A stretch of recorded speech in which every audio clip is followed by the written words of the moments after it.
आप सभी को जय मसीह की। प्रभु सभी को बहुत आशीष दे। आज एक विश्वासी प्रभु से सब कुछ चाहता है। प्रभु मुझे सामर्थ से भर, अभिषेक से भर, ताकत से भर, अनुग्रह से भर, भरपूरी दे, आशीषें दे, बरकतें दे। मुझे किसी के आगे हाथ ना फैलाना पड़े। प्रभु मैं तुझसे विनती करता हूँ, प्रार्थना करता हूँ, मेरी सुन। अन्य जाति क्यों कहने पाए कि मेरा परमेश्वर कहाँ रहा? कोई मुझ पर क्यों उंगली उठाए, कोई दोष क्यों लगाए, कोई उंगली क्यों उठाए, कोई जज क्यों करे? प्रभु मुझे करेक्ट कर, मजबूत कर, आशीष दे, बरकत दे, बुद्धि दे, ज्ञान दे, समझ दे, वो सब कुछ दे जिसकी मुझे ज़रूरत है। हाँ, परमेश्वर हमें देने के लिए तैयार है, लेकिन एक छोटा सा उदाहरण इसको हमें समझना है। आज प्रभु आपसे और मुझसे चाहता है कि तू अपने आप को मत भूल। प्रभु आपसे और मुझसे कहता है कि तू अपने आप को मत भूल, तू जान ले कि तू है क्या। अगर हम देखें, एक भाई है, उसने मुझे एक 10 लाख का एक बीज दिया। एक बीज मतलब एक बीज जिसको धरती में बोया जाता है ना, इसके द्वारा पेड़ बनता है, पेड़ के द्वारा फल आता है ना। एक बीज वो दे दिया, और एक मेरे दोस्त ने मुझे एक आम की गुठली का बीज दे दिया।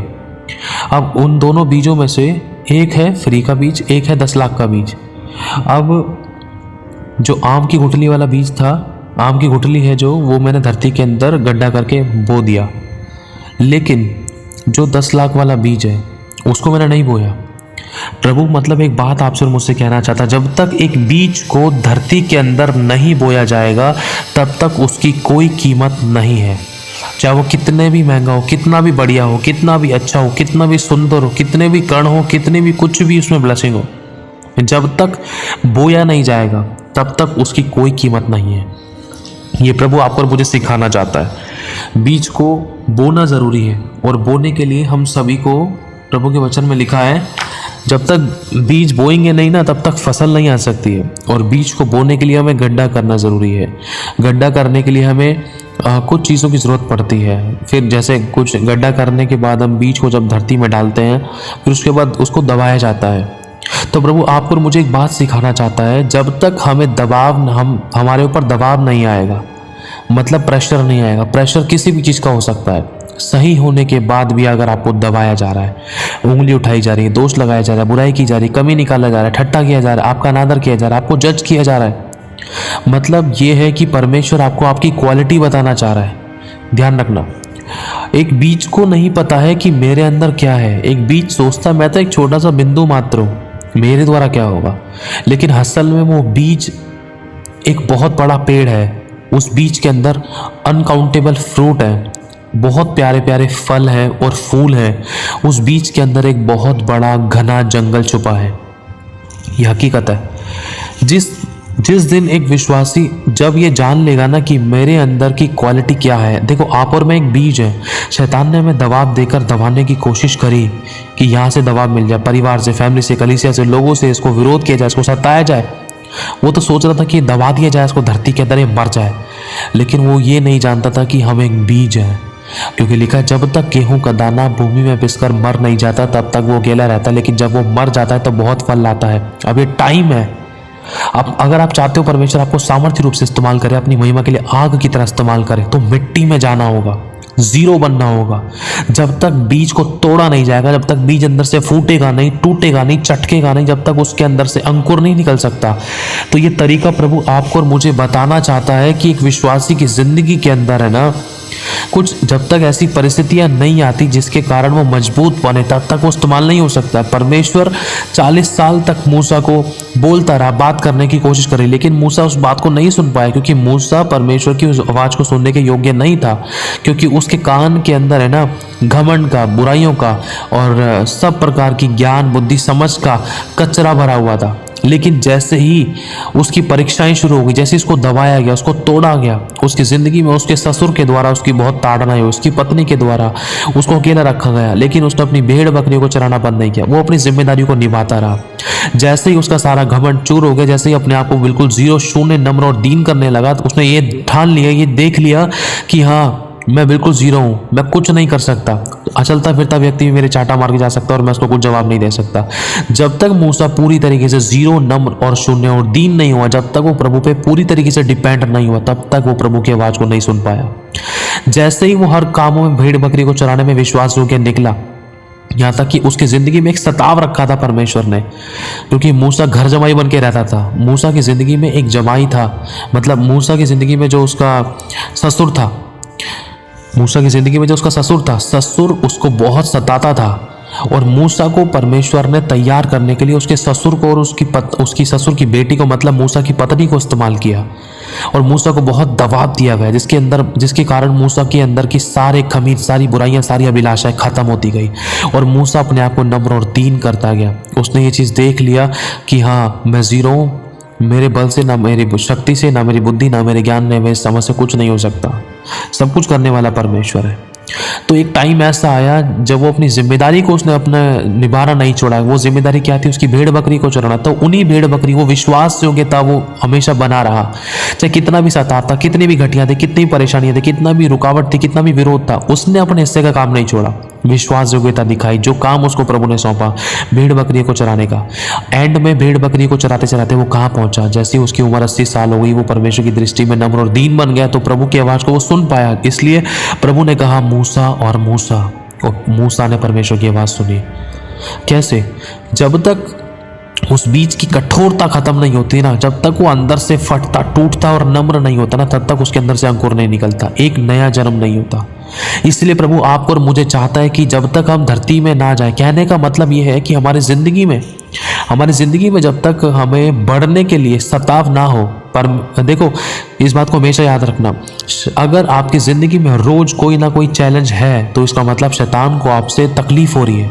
अगर आप रोजाना किसी न किसी प्रकार की समस्या, सिचुएशन, परिस्थिति से जूझ रहे हो या कुछ ना कुछ स्ट्रगल कर रहे हो अपनी ज़िंदगी में, तो उसका मतलब ये ध्यान रख लेना कि परमेश्वर ने आपके लिए बहुत बड़ी बुलाहट रखी, बहुत बड़ी आशीष, बरकत, ब्लेसिंग, बहुत बड़ी बड़ी गवाहियाँ रखी है, बहुत बड़ा उठना बढ़ना रखा है, जिससे शैतान नफरत कर रहा है। इसलिए शैतान को जलन हो रही है।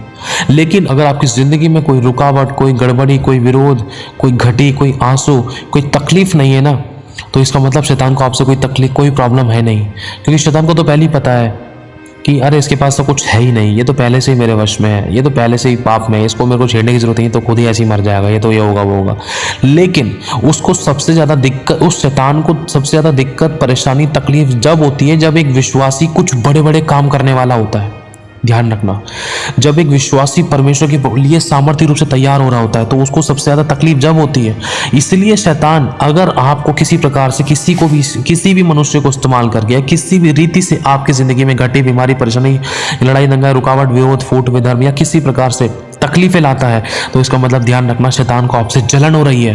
क्योंकि परमेश्वर आपको इस्तेमाल करने जा रहा है, आपको तैयार करने जा रहा है, आपको तैयार कर रहा है, आपके कठोरपन को खत्म कर रहा है, आपको नम्र और दीन बना रहा है।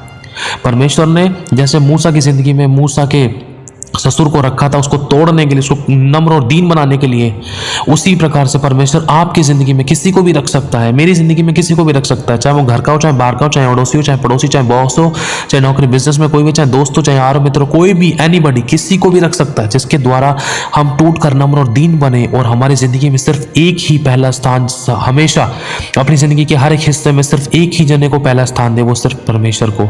हर परिस्थिति में ताके तो परमेश्वर की ओर, हर घटी में ताके तो प्रभु की ओर, हर जरूरत में ताके तो परमेश्वर की ओर, कुछ भी करे तो प्रभु से, प्रभु के लिए। समझ रहे हो? सब बातों में, सब परिस्थितियों में प्रभु को पहला स्थान, प्रभु की ओर ताकना, प्रभु की ओर निहारना। जब तक हमारा भरोसा मनुष्य से, संसार से हटकर जब तक सिर्फ परमेश्वर पे नहीं आता ना, तब तक प्रभु हमारी जिंदगी में अच्छे से काम नहीं कर पाता है। जैसे ही मूसा नम्र और दीन होना शुरू हो गया, परमेश्वर ने उसकी जिंदगी में सताव रखा, उसकी पत्नी के द्वारा और उसके ससुर के द्वारा। ससुर बहुत खतरनाक तरीके से सताव करता था, उसको बेइज्जती फील होती थी, अरे प्रभु, मेरे को मेरी पत्नी से शादी करने के बाद अलग रहना चाहिए था, लेकिन मैं तो इसी के बाप के घर में रह रहा हूँ। इससे बुरी बेइज्जती की बात क्या हो सकती थी? सोच कर देखो, घर जमाई बनकर रह रहा था मूसा, लेकिन परमेश्वर उसको तोड़ना चाह रहा था, क्योंकि उसी एक व्यक्ति के द्वारा परमेश्वर 30 से 40 लाख लोगों को निकाल कर लेकर आने वाला था।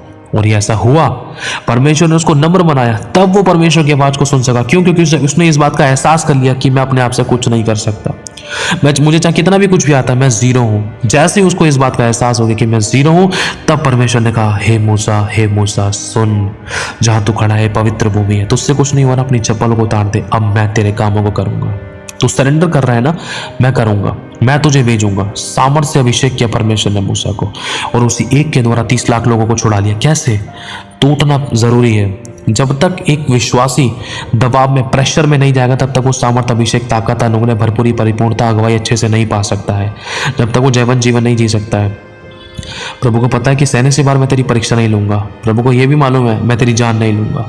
प्रभु सब कुछ प्रभु के नियंत्रण में है, लेकिन कई बार हम उसको अपने आप को टूटने के लिए नहीं देते। प्रभु मुझे तोड़, मैं जैसा भी मुझे ग्रहण कर, मुझे संभाल, मजबूत कर। प्रभु को पता है कि तू सह सकती, प्रभु को पता है तू सह सकता है, लेकिन तुझे ये नहीं पता है कि तेरे अंदर परमेश्वर ने क्या छुपा रखा है। तेरे द्वारा कितने लोगों की जिंदगी में परमेश्वर चमत्कार करेगा, आशीष देगा, उद्धार करेगा, बरकत लेकर आएगा, आंसू को पहुंचेगा। तेरे द्वारा कितने के घर बसाएगा, कितने बड़े बड़े चमत्कार प्रभु तेरे द्वारा करेगा। तुझे नहीं पता है, लेकिन शैतान जानता है, इसलिए वो तेरे को और तकलीफ देना चाह रहा है, क्योंकि शैतान को ये बात पता चल चुकी है और तुझे नहीं पता है। लेकिन प्रभु आज तुझे बताना चाहता है, तो वो बीज है जिसके द्वारा एक बड़ा जंगल तैयार हो सकता है, जिसके द्वारा एक बड़ा फ्रूट का, फलों का, बीजों का जंगल तैयार हो सकता है। अगर तुझे बोया नहीं गया, अगर तूने अपने आप को धरती में, अगर तूने अपने आप को पिसने, टूटने, फिर फटने के लिए नहीं दिया, मतलब अपने आप को तूने नम्र और दीन बनाने के लिए, परीक्षा के विषय में अपने आप को तूने नहीं दिया, तो तू तैयार नहीं हो सकती, नहीं हो सकता है। इसलिए लिखा है, जब तक गेहूं का दाना भूमि में पिसकर मर नहीं जाता तब तक वो अकेला रहता है, लेकिन जब वो मर जाता तो बहुत फल लाता है। यीशु ने जान दी थी, 12 चेले तैयार हो गए, 12 चेलों ने जान दी, 12 चेलों के ऊपर सताव आया। आज 400 करोड़ मसीह हो गए। कितने कितने कितने सोच कर देखो, एक गया तो कितने करोड़ों को परमेश्वर ने खड़ा कर दिया। आज जब एक विश्वासी अपनी अभिलाषाओं के लिए मरता है, नम्र और दीन बनता है, चुप लगाकर दुख को सहता है, तो ये परमेश्वर को बाता है। प्रभु उसके युद्धों को लड़ता है, प्रभु उसको बढ़ाता है, ऊंचा उठाता है, दृढ़ और अटल करता है, उसको एक सामर्थी जाति बनाकर खड़ा करता है। क्योंकि लिखा है, छोटे से छोटा 1000 हो जाएगा, सबसे दुर्बल एक सामर्थी जाति बनेगी। तो प्रभु आपको इस्तेमाल करना चाहता है। जो भी प्रभु आपकी जिंदगी में कर रहा है उसको बस करने दें। हालेलुया। मिट्टी में जाना ज़रूरी है, शून्य बनना ज़रूरी है। हमारा मुंह परमेश्वर के चरणों में मिट्टी में ज़रूर हो, कि चाहे कुछ भी आता है तब भी हमें यही ध्यान रखना है कि प्रभु जो भी हूँ मैं सिर्फ तुझसे हूँ, तेरे द्वारा और तेरे लिए, तेरी महिमा के लिए। मैं अपने बलबुद्धि ताकत से कुछ नहीं कर सकता, कोई योग्यता नहीं, कोई अच्छी वस्तु नहीं, कोई अच्छी बात नहीं मेरे अंदर। बस जो भी हूँ सिर्फ तेरी दया, अनुग्रह, करुणा से हूँ। तेरी इच्छा मेरी जिंदगी में पूरी हो। मुझे अनुग्रह दे, आप दे। आमीन। प्रभु आशीष आप सभी को जय मसीह की।